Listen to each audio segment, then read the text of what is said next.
The message was only one word: CROATOAN, carved into a wooden post. No bodies, no signs of battle, no screams frozen in time, just one word. When Governor John White finally returned to Roanoke Island in the summer of 1590, he expected to find more than 100 settlers waiting for him. Instead, he found silence. An entire colony had vanished. Men, women, children, even his own granddaughter, Virginia Dare, the first English child born in the New World, gone. The mystery would become one of the oldest unsolved disappearances in American history. For more than 400 years, historians, archaeologists, explorers, and ordinary people have searched for answers. What happened to the lost colony of Roanoke? Did the settlers starve? Were they attacked? Did they join Native American tribes? Or did something even stranger happen? To understand the mystery, we must travel back to the late 1600s, when England was desperate to challenge the growing power of Spain. At the time, Spain controlled enormous territories across the Americas. Spanish ships carried gold and silver across the Atlantic Ocean. The wealth flowing into Spain made it one of the most powerful nations on earth. England wanted a piece of that power. Among the men dreaming of expansion was Sir Walter Raleigh. Raleigh was ambitious, intelligent, and favored by Queen Elizabeth I. He believed England needed colonies in North America. Not only would colonies strengthen English influence, but they could also serve as military bases against Spanish shipping routes. In 1584, Raleigh received permission from the Queen to establish settlements in the New World. He quickly organized exploratory expeditions. The first explorers returned with exciting stories. They described fertile lands, rich forests, and abundant wildlife. The reports painted a picture of opportunity. England became fascinated. The new territory was named Virginia in honor of Queen Elizabeth, known as the Virgin Queen. Soon, preparations began for a permanent settlement. In 1585, the first English colony was established on Roanoke Island, located along the coast of present-day North Carolina. Life there proved far more difficult than expected. Supplies were limited. Relations with local Native American groups became complicated. The settlers struggled to survive. Within a year, many returned to England. Yet, Raleigh refused to give up. A second attempt would follow. This time, families would be included. The colony would not simply be a military outpost. It would become a true community. In 1587, 115 settlers sailed toward the New World. Among them was Governor John White. The voyage was long and dangerous. Weeks turned into months. Storms battered the ships. Food became scarce. Still, hope remained strong. The settlers believed they were helping build the future of England in America. When they finally arrived at Roanoke, they faced immediate challenges. The settlement left behind by earlier colonists had deteriorated. Buildings required repair. Food supplies were uncertain. Tensions with some native groups remained unresolved. Yet, despite the hardships, life slowly began to take shape. Families built homes. Gardens were planted. Children played among the rough wooden structures. For a brief moment, it seemed the dream might succeed. Then came a historic event. On August 18, 1587, Eleanor Dare gave birth to a daughter. The baby was named Virginia Dare. She became the first English child born in America. The birth symbolized hope, a new generation, a permanent English future in the New World. But the optimism would not last. Food shortages soon threatened the colony. The settlers urged Governor White to return to England and gather supplies. White resisted. His daughter and granddaughter were in the colony. Leaving them behind filled him with fear. Yet the settlers insisted. Without additional supplies, survival seemed impossible. Reluctantly, White boarded a ship and sailed back across the Atlantic. He promised he would return quickly. He could not know that it would be the last time he ever saw his family. John White believed he would be gone for only a few months. The settlers needed food, tools, weapons, seeds, and other supplies. Once he reached England, he planned to gather everything necessary and sail back to Roanoke as quickly as possible. But history had other plans. As White arrived in England during the autumn of 1587, the nation faced a growing crisis. Relations between England and Spain had become increasingly hostile. King Philip II of Spain viewed Protestant England as a threat. Queen Elizabeth I viewed Spain as the greatest danger to her kingdom. The Atlantic Ocean had become a battlefield. English privateers attacked Spanish treasure ships. Spanish leaders demanded revenge. Rumors spread throughout Europe that Spain was preparing a massive invasion. Soon, every available ship became important to England's defense. White struggled to organize a return voyage. Shipowners refused to risk their vessels. Captains were ordered to remain available for military service. The government focused entirely on the approaching threat. Months passed, then a year. Still, White could not return. Every day increased his anxiety. His daughter Eleanor remained across the ocean. His granddaughter Virginia Dare was growing up without him. The settlers depended on supplies that never arrived. White desperately searched for opportunities. Finally, he secured passage aboard 2 small ships. His hopes rose. At last, he would return. Yet fate intervened once again. The ships encountered French pirates. A violent battle erupted at sea. Cannons thundered. Smoke filled the air.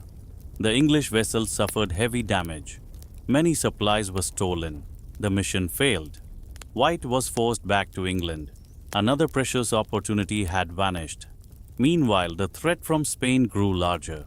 In 1588, the Spanish Armada sailed toward England. It was one of the largest fleets ever assembled. More than 100 ships crossed the seas. The invasion threatened the very existence of England. The entire nation focused on survival. Every available vessel was needed for defense. The conflict delayed White's plans yet again. When the Armada was finally defeated, England celebrated. But White could think only of Roanoke. Nearly 2 years had passed, then nearly 3. He imagined the settlers waiting for help. He imagined his granddaughter learning to walk. He imagined children growing up in the colony. Most of all, he imagined their relief when they finally saw his ships on the horizon. In August of 1590, White at last secured passage to America. The voyage was difficult.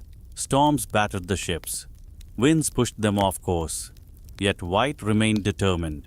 Every mile carried him closer to his family. As the coast of North America appeared, excitement spread among the crew. Soon they would reach Roanoke. Soon the waiting would end. On the evening of August 18th, exactly 3 years after Virginia Dare's birth, White approached the settlement. The timing felt meaningful. Perhaps it was a sign. Darkness fell as the ships anchored offshore. White could hardly sleep. For 3 years he had dreamed of this moment. At dawn, boats carried him toward the island. As they approached the shoreline, something felt wrong. No smoke rose from cooking fires. No voices echoed through the trees. No settlers rushed to greet them. The beach was silent. White stepped onto the sand. The colony should have been alive with activity. Instead, the only sounds came from the wind. The search began immediately. The men moved cautiously through the settlement. What they found was both unsettling and confusing. The houses were gone. Not destroyed. Not burned. Gone. The structures appeared to have been carefully dismantled. Wood had been removed. Buildings had been taken apart piece by piece. There were no signs of violence, no skeletons, no graves, no scattered possessions, no evidence of a desperate struggle. It looked as if the settlers had simply packed up and left. Then someone discovered a clue. On a wooden post stood a carved word, CROATOAN. White stared at the letters. They had been cut deeply into the wood. The carving appeared deliberate, not rushed, not desperate, just a single word. Nearby, another clue appeared. The letters CRO were carved into a tree. White immediately remembered an agreement he had made with the settlers before leaving. If they relocated, they would leave a message indicating their destination. If they were forced to leave because of danger, they would carve a cross alongside the message. White searched carefully. There was no cross. That detail mattered. The absence of a distress signal suggested the colonists had not been fleeing immediate danger. Perhaps they had moved voluntarily. Perhaps they had joined another community. Perhaps they were alive. The word CROATOAN referred to a nearby island and the native people who lived there. Today, that island is known as Hatteras Island. White felt a spark of hope. Maybe the settlers had relocated there.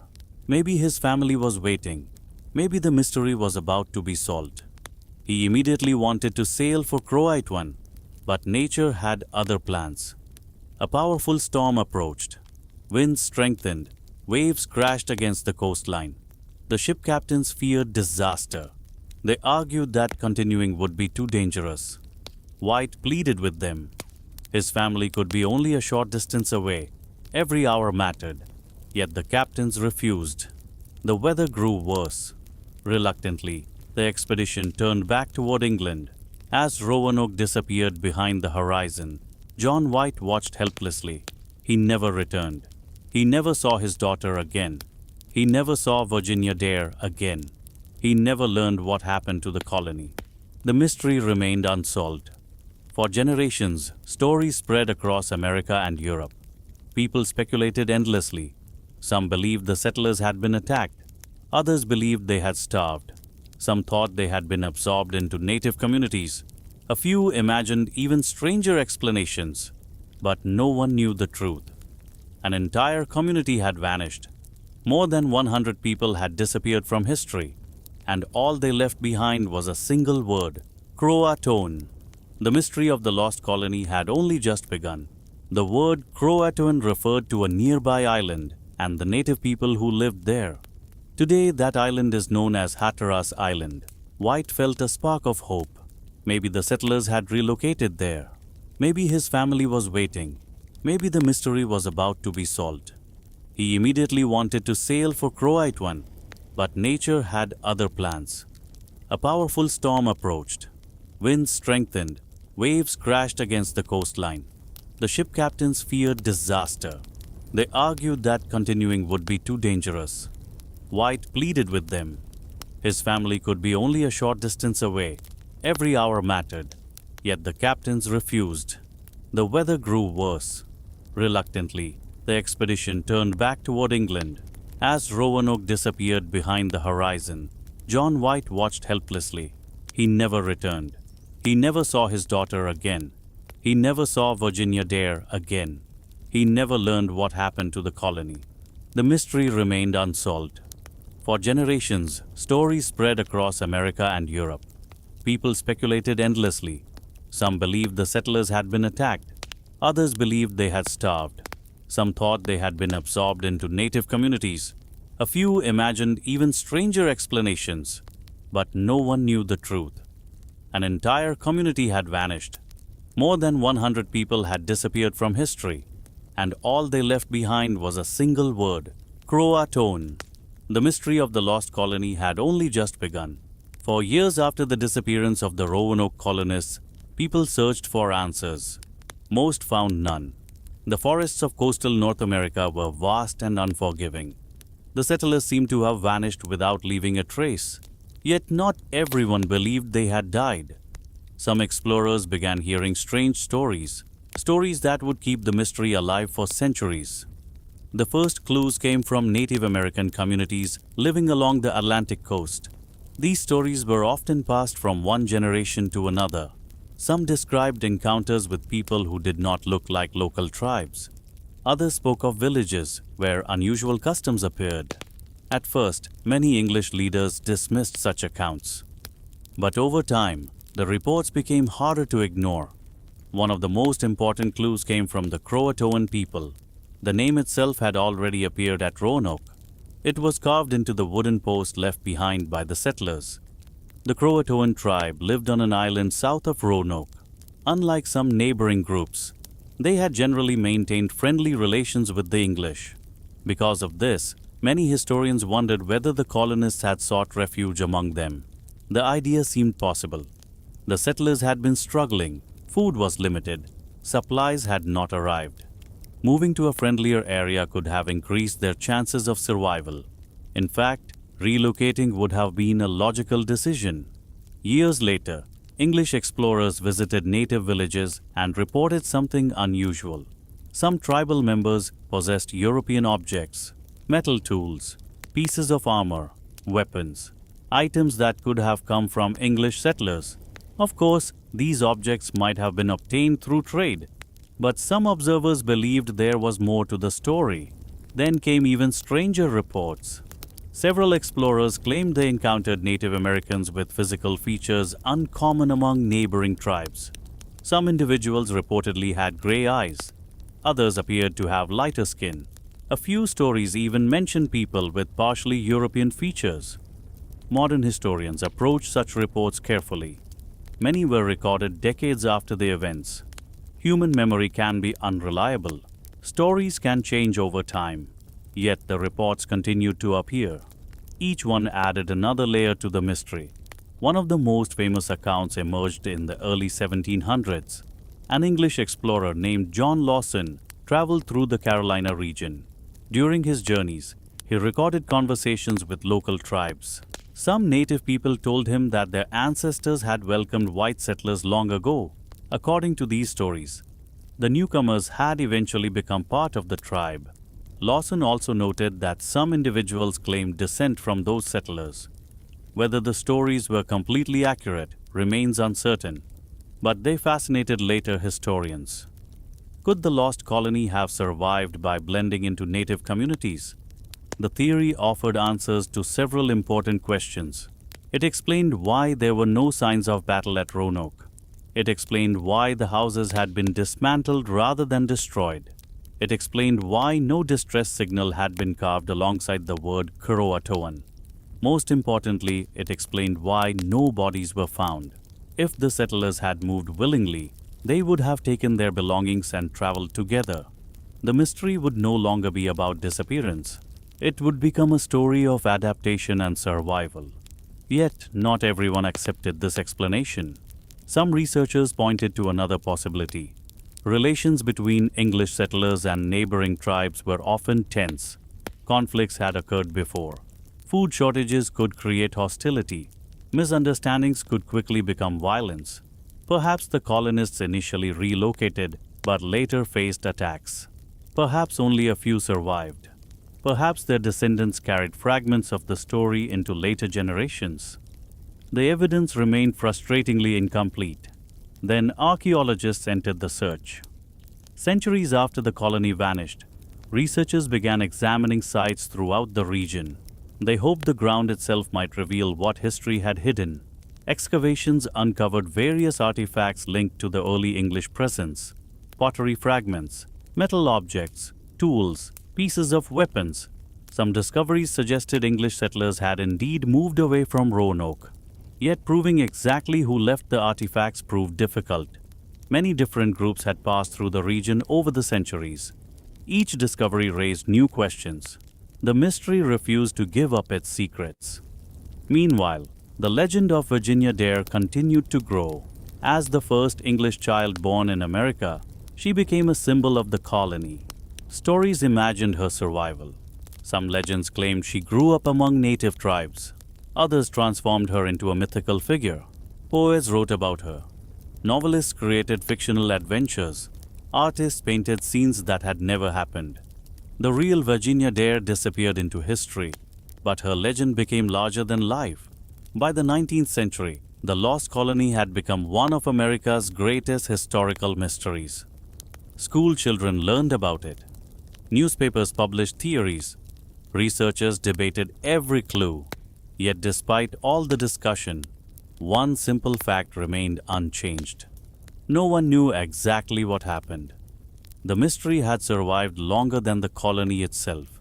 And then, centuries after the settlers vanished, a discovery would emerge that seemed capable of changing everything.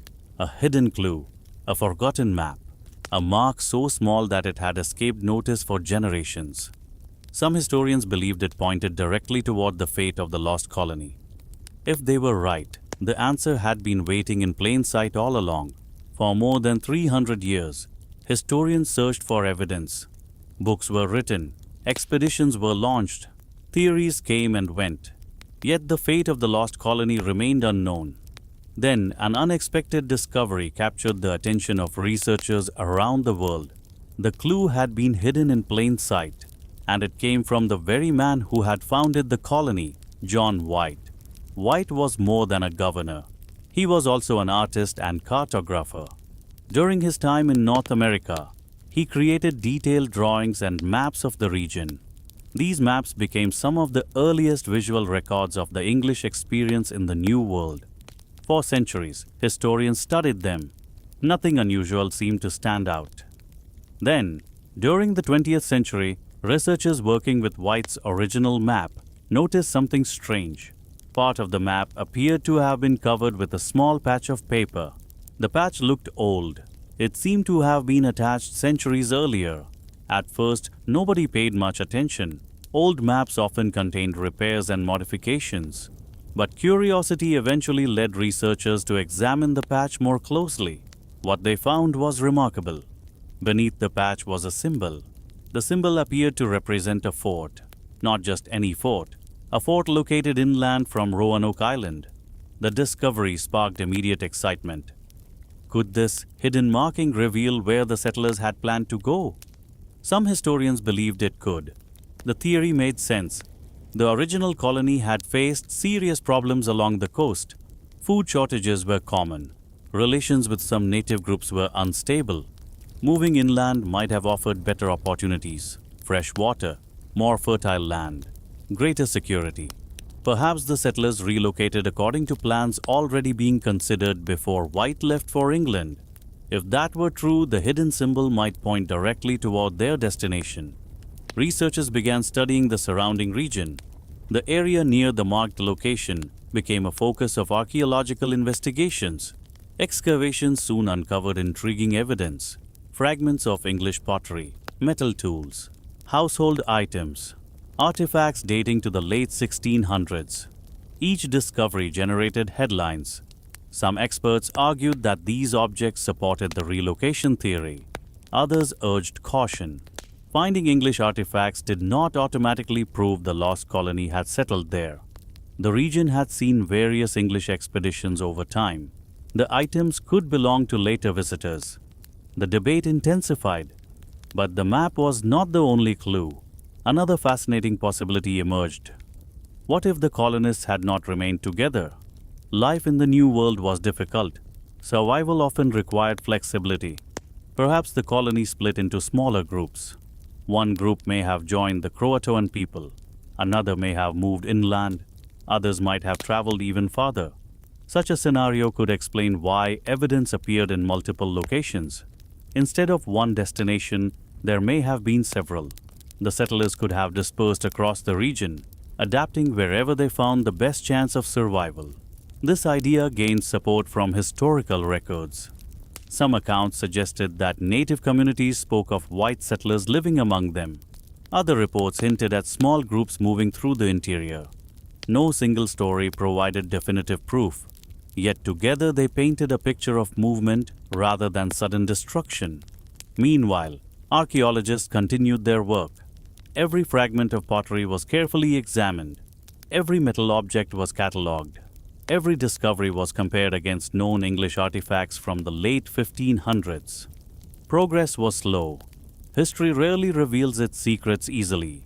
Still, the evidence continued to grow. One site became especially important. Known as Site X by some researchers, it lay near the location suggested by White's hidden map symbol.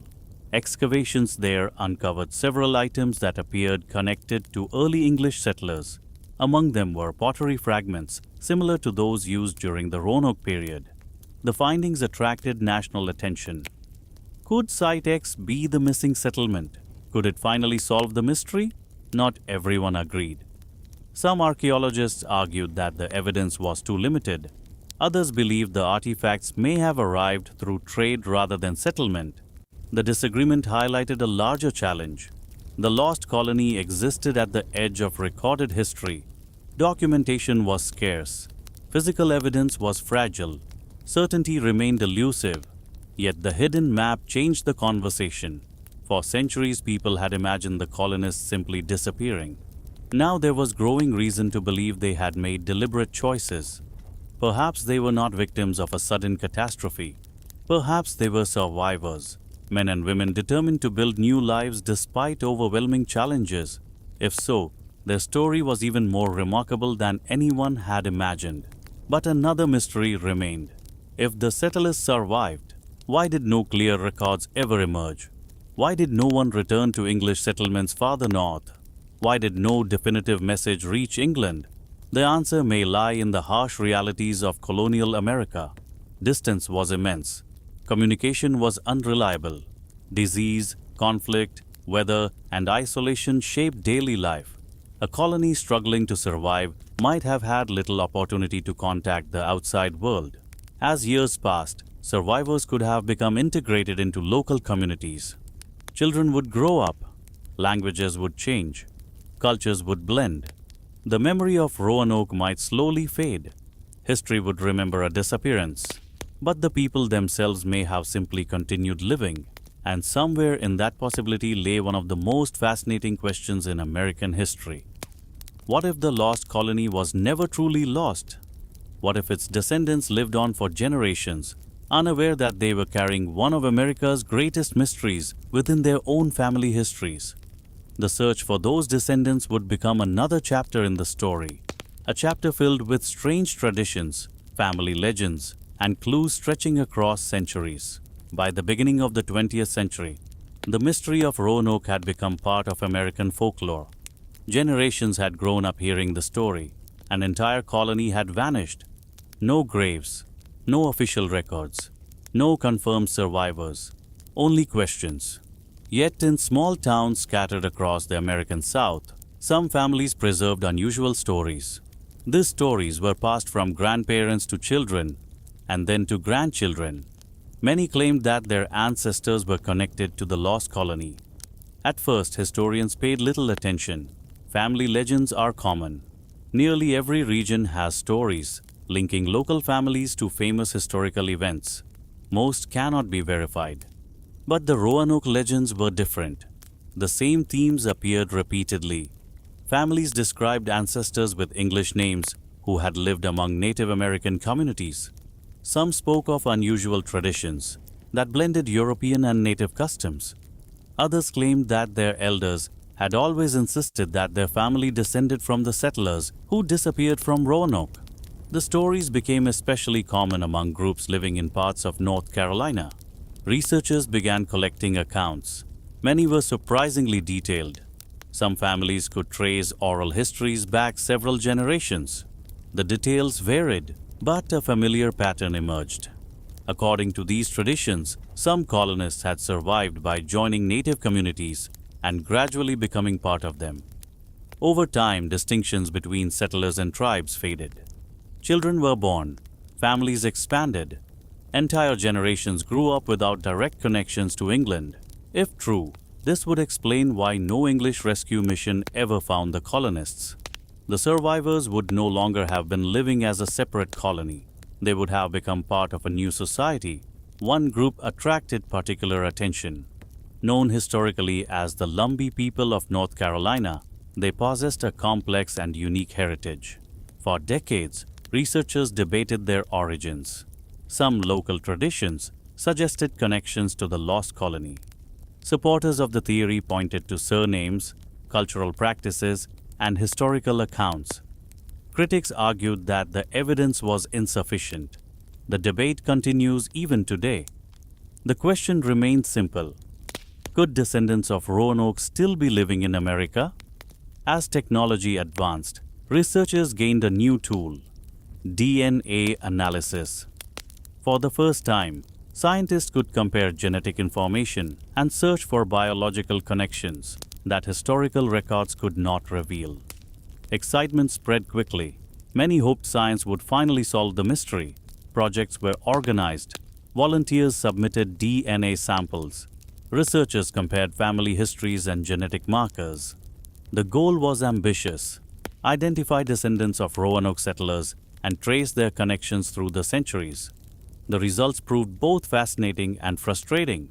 Some findings suggested possible links between families with colonial English ancestry and communities long associated with the Roanoke mystery. Other results were inconclusive. Centuries of migration, intermarriage, and population movement complicated the analysis. The genetic trail was far from clear. Unlike a criminal investigation with modern evidence, researchers were dealing with events more than 400 years old. Many records had disappeared. Countless family lines had become impossible to trace with certainty. Still, the DNA studies added an important piece to the puzzle. They suggested that survival and assimilation remained plausible explanations. The idea that every settler perished suddenly seemed less convincing. Meanwhile, historians continued examining old documents.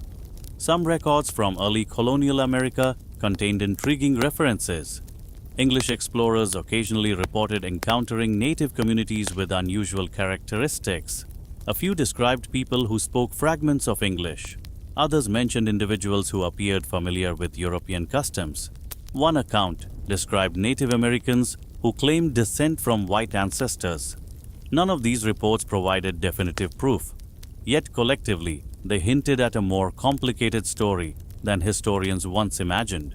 Perhaps the settlers had not vanished. Perhaps they had simply changed. History often focuses on kingdoms, wars, and famous leaders. But ordinary people survive in different ways. They adapt, they marry, they move, they become part of new communities. Their identities evolve over time. If the Roanoke settlers followed such a path, their descendants might have lived for centuries without realizing they were connected to one of America's greatest mysteries. The possibility fascinated researchers. Imagine discovering that your family tree reached back to Virginia Dare.